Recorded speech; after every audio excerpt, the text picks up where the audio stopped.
Greeting, Tuba Pirates and Tuba Hershey Bar Eaters. I'll show you what's going on today, and I'll tell you a secret. Okay, this is, what does this thing say? It's REC, that's not a month, is it? Anyway, here we go. We're going to go out here to the garage. I guess it's a garage. We're going to pass where a ground wasp is building a nest, and that thing is that big when it comes out. This is my wasper repellent, and I'll show you the hole. If he comes out and gets me, well, we'll see. I'll turn this view thing, see if you can see it. Now, if y'all just be quiet. Right in there is where he's at.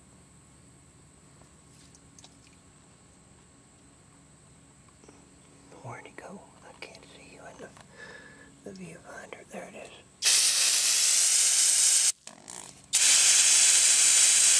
Take that, you rat. So, I always pass the hole with a little bit of defense. Oh, here is the 51. And I've been doing a little bit of body work on it. And I don't know if you can tell. Of course I pick it up, but painted the dash, and it's got lots of sparkle metal flaky in it.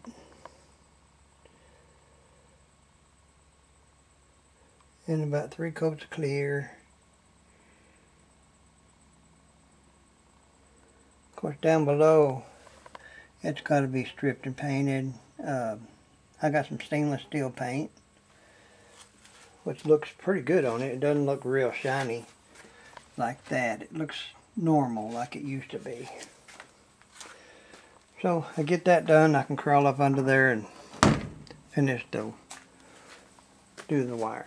I just got 2 lights to hook up and the clock, and then I got to hook up the turn signal switch, and I'm done. Everything will work. I've been beating and banging on this fender. Started at 1, and it had a little crack in it. Cracks are not good. And it had this in the hole, and it was put in there with rivets before they invented welders, I guess. This is a piece of flashing, aluminum flashing. So that was in this gaping area here. And then they had this. I don't know if you can tell how deep that dent is, but that's a big dent right there. Did they pull it and repair it? No, they filled it with filler, and of course the filler cracked, and that's what we got left is a big dent. So that's not good, and there's gimps and begobbles all over this fender. I mean, and these got to be, well, the whole thing needs to be stripped. But not uncounting that, it's got another place where it's common for these things to eat out. This thing here by the headlights, under the headlights, it had a crack in it. I took it out, and yet here is the beautifully made piece that was in it. So, gee, I got my work cut out for me. I don't know about this fender. Try to take one at a time if I'm smart, and we know that's not right. But it's good around the headlight part. But look at all these dings and dangs and pings and pangs. And these are deep, I can feel them. And there's where the V8 sticker goes, or emblem. And then there's the thin part right there. Now they make patch panel. I wonder if I can get this far back enough. Is this wide or narrow? It's wide. Make a patch panel that comes halfway up here and goes from here down. But it's $80 a piece, which compared to probably a fender is cheap. But if I can cut it out of another piece of metal, I can make it. There's the little, I don't know, I'm proud of that. It's not level. It doesn't have many shadows in it, which if you ever painted metal flake, if you don't get the flake laying straight, it makes shadows where the metal part of the flake is thicker in one spot and thinner in another. Here's a piston I found the other day looking for parts for me buddy. Speaking of me buddy, what the hell?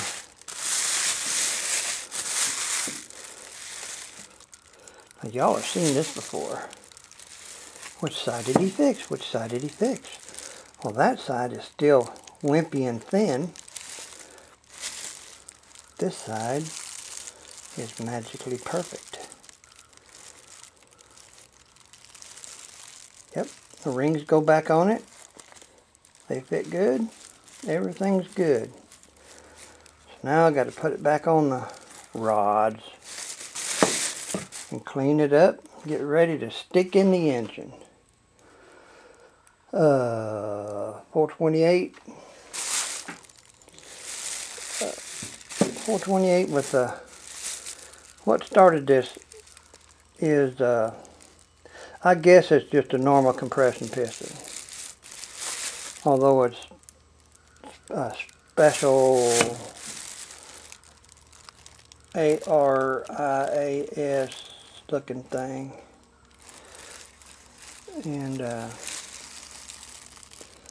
says 400, so that's 4-inch piston, which I think the 428 gets their extra squunch from the crankshaft. Gives them that extra stroke, bringing them up to 428 jibber groggies,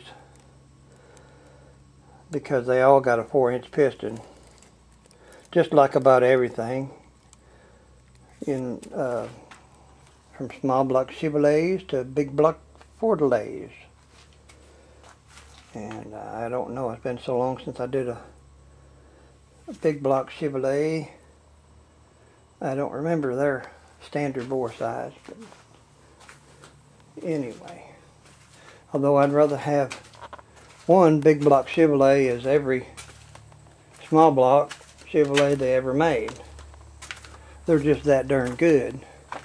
Although I did make my living, well, anyway. Let me turn these lights on.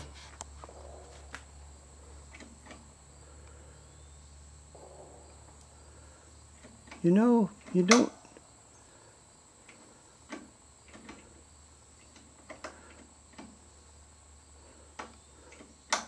Well, I can flip this switch all day if it ain't gonna do what's right.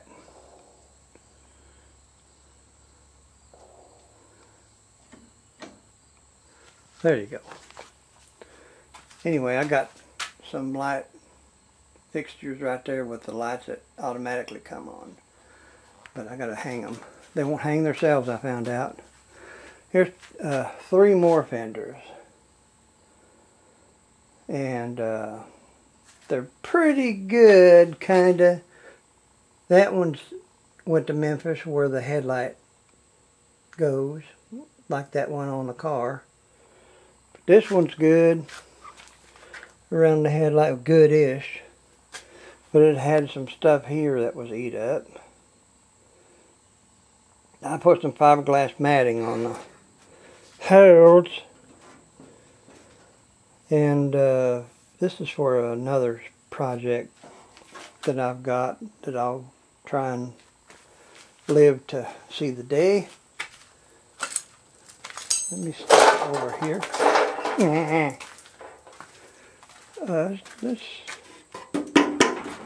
This one's good here. I had to take this out of the shop because I was painting. I don't want to get overspray on my... So, it may... I just thought of that. It may be a good little thing to put on the porch, on our new porch that we made. So let's see what they did to this one. Oh, more flashing, more rivets. So that's not a donor.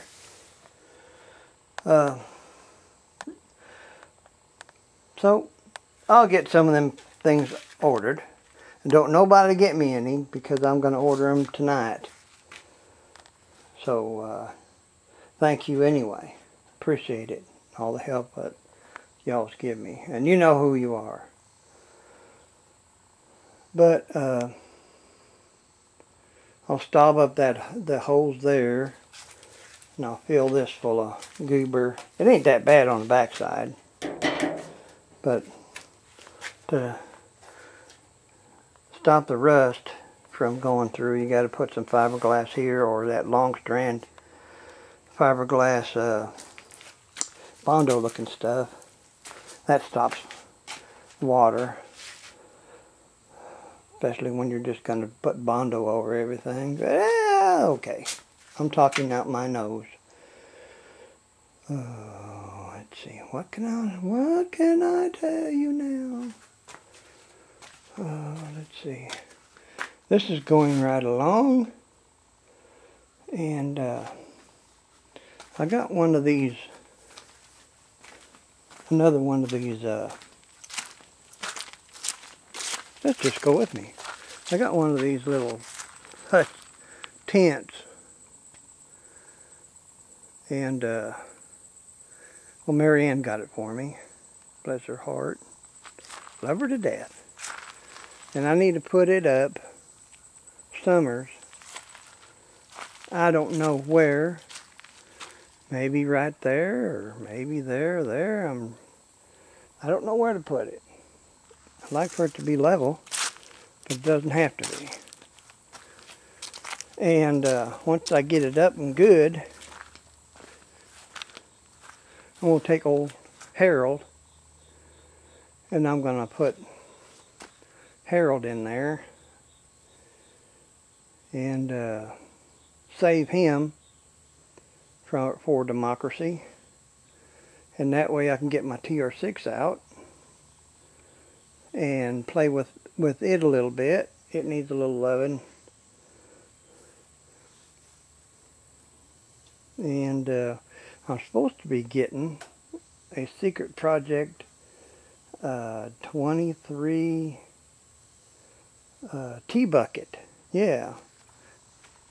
I looked all over for a roadster. Couldn't find a roadster.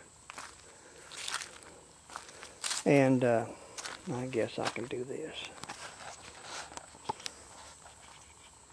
I looked everywhere for a roadster and couldn't find one. Just the back half. I've got a 2-door sedan out there, which I wanted real bad. Well, that fever has subsided, along with lots of fevers I get. So I found a place that sells plastic, or fiberglass, plastic bodies for these things, for roasters and tea buckets. A roaster body is like $1,100, and you don't get much with it. You don't get the doors opening, you don't get the trunk lid opening, and the price goes up from there. So I found this tea bucket body from Pennsylvania, and it was online. It was $350 from the manufacturer in Pennsylvania. So I called them and talked to them, and I'm getting one of them, and they charged, I don't know, $80 or $100 more to have the doors to open. They cut the doors and do some stuff. So I wanted both doors to open because I can't climb in nothing. You should, well, I'm not going to tell that on myself. So got that. I bought that, and I bought one of them, the turtle hump on the back behind the bucket itself. And I got one of them ordered, and a different grill shell besides the T model looking one. There's a, whoa, the big old hawk just flew over. Well, he didn't. Yeah, never look up with your mouth open like that. Don't look up with your mouth open. Learn to do that. And when you're plumbing, keep your mouth shut too. You can take them things as a jewel and put it back in your treasure chest. Not to do. Anyway, I got this whole mess paid for, and it's supposed to be coming maybe next week, if the snow don't, cover us up. But that's a secret that's coming, and if it arrives, I'll throw it in the back of the truck, and I'll bring it home because it has to be unloaded at some kind of a business or something. So I was going to unload at my buddy's service station. He said he'd take care of it for me, and that'll be that. I'll bring it home, and I'll show you guys about it, and I'll unpack it and probably stick it in there by the excuse me, this pollen is pollinating. And I'll put it back there. We can all look at it the same. So, and Rusty Acres said he had me a drivetrain for it, a 351 Cleveland and a C6, and C6 or an FMX. They're pretty close to the same. C6 is easier to build for me, a little bit easier, but and the rear end's probably gonna fit the thing. So I'll be looking for some wheels, and I want to put some Model A wheels like R-Peak's got or had on his rat rod, them green wheels and stuff he made. I remember him painting them and bringing them into the house where the heat was, when you had that heat furnace in there, or a wood burning furnace. I watched him mix up the formula for the paint. And I thought that was amazing. So I'll try and use them. But I've got to find a good set. And I don't know if they've got to be over 100 years old, them things. The wider ones, not the nary ones. So they got to be old. I hope they're strong enough to put up with my foolishness. That's what I'm hoping.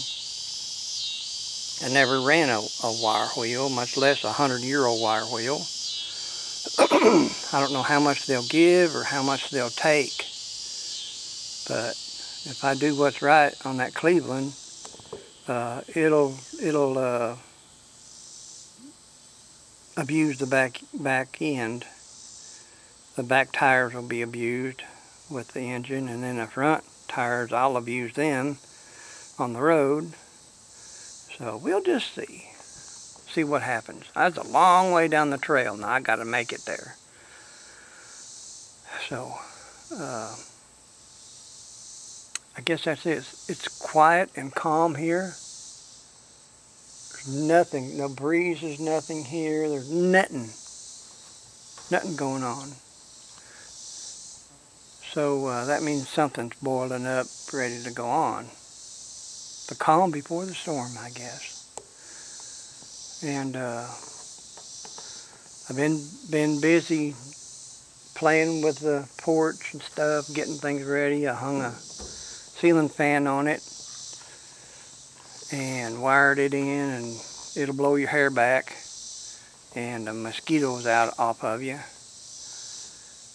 And all them wild cats and kittens, they don't like it because they're afraid it's going to whoop them, but they can't get up there to it. And I think that's it. Just a little doodad of what's going on. Finding more Crosby parts for Rusty Acres. And that's a good thing, because I'll get them out of my listing and in his garage or under a tree. So, all right. On that note, I'll tell y'all that I love you and pray for y'all every night. And y'all pray for me if you don't mind. And look, I cut my hair last night. It was real bushy and sticking out. I looked like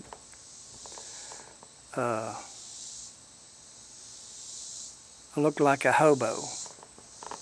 My mama asked me when I was this big, she says, "What do you want to be?" Guess what? I looked Mom in the eyeball and I said, "I want to be a hobo." No, I said, "I want to be a bum." See, not a hobo, a bum. And she laughed and put me in a special school. But here I am, a bum. A bump on a log. So I'm going to say sorry not you to you. And y'all be good to each other. And that's all the pearls of wisdom that my tiny brain can do right now. I've got things on my head, and the more you think, the less you get done. So I guess I've been productive all my life. So y'all have fun. Bye-bye.